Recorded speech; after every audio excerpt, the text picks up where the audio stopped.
आज सुबह से चर्चा प्रारंभ हुई है से और तरफ से सदन को जरूर जानकारी देंगे और इसलिए मैं उन विषयों में जाना नहीं चाहता।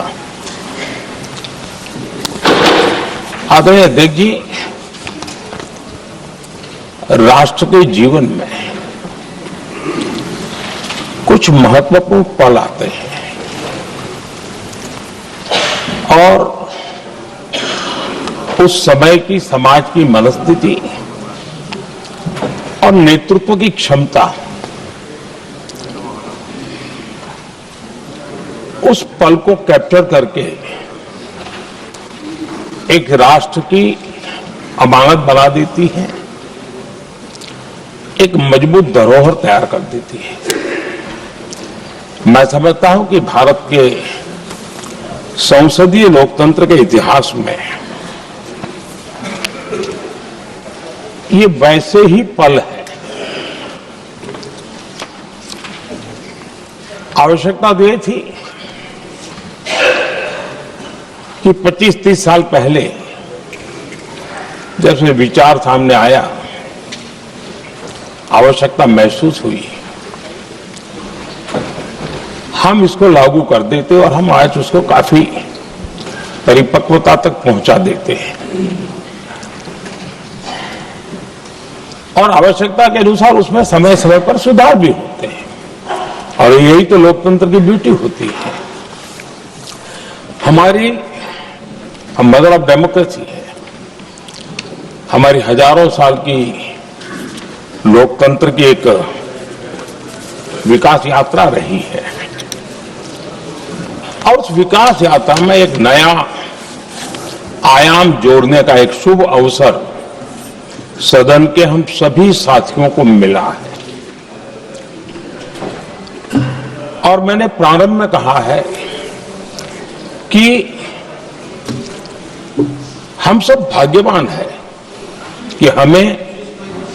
ऐसे महत्वपूर्ण और देश की आधी आबादी को इस राष्ट्र निर्माण की नीति निर्धारण प्रक्रिया में हिस्सेदार बनाने का सौभाग्य मिल रहा है।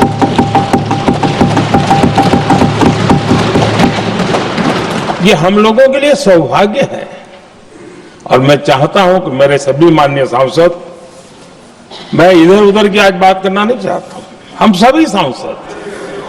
इस महत्वपूर्ण अवसर को जाने न दें। हम भारतीय सब मिल करके देश को नई दिशा देने जा रहे हैं। हमारी शासन व्यवस्था को संवेदनशीलता से भरने का एक सार्थक प्रयास करने के लिए जा रहे हैं और मुझे विश्वास है कि इस मंथन से जो अमृत निकलेगा वो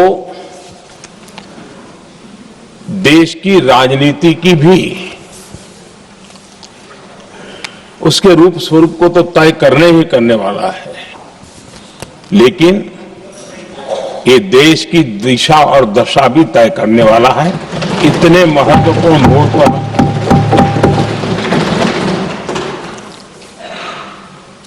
आदरणीय अध्यक्ष जी, 21वीं सदी में भारत एक नए आत्मविश्वास के साथ आगे बढ़ रहा है। विश्व में भी आज भारत की स्वीकृति हम सब महसूस कर रहे हैं और ये हम सबके लिए गौरव का पल है। एक समय हमारे पास आया है और इस समय को हमने एक विकसित भारत के संकल्प के साथ जोड़ा है और मैं पक्का मानता हूं कि विकसित भारत का मतलब केवल उत्तम प्रकार के रेल, रास्ते, इंफ्रास्ट्रक्चर या कुछ आर्थिक प्रगति के आंकड़े सिर्फ इतने से ही विकसित भारत की सीमित कल्पना वाले हम लोग नहीं हैं। हम चाहते हैं कि विकसित भारत जिसके नीति निर्धारण में साच अर्थ में सबका साथ सबका विकास का मंत्र समाहित हो, देश की 50% जनसंख्या नीति निर्धारण का हिस्सा बने, ये समय की मांग है। हम पहले ही देरी कर चुके हैं, कारण कोई भी होंगे, जिम्मेवार कोई भी होंगे, लेकिन इस सच्चाई को हमें स्वीकार करना होगा कि जब हम अकेले मिलते हैं तब मानते हैं हाँ यार, लेकिन जब सामूहिक रूप से मिलते हैं, मुझे याद है कि जैसे इसकी प्रक्रिया चली थी, सभी दलों से मिलना हुआ है, एक दल को छोड़ करके जिन जिन से मिलना हुआ है, हर एक ने सैद्धांतिक विरोध नहीं किया है। बाद में जाकर के जो कुछ भी हुआ होगा, राजनीतिक दिशा पकड़ी जा रही है, लेकिन जो राजनीतिक दिशा में ही सोचते हैं, मैं उनको भी एडवाइज करना चाहूंगा, एक मित्र के रूप में एडवाइज करता हूं और सबको काम आएगी।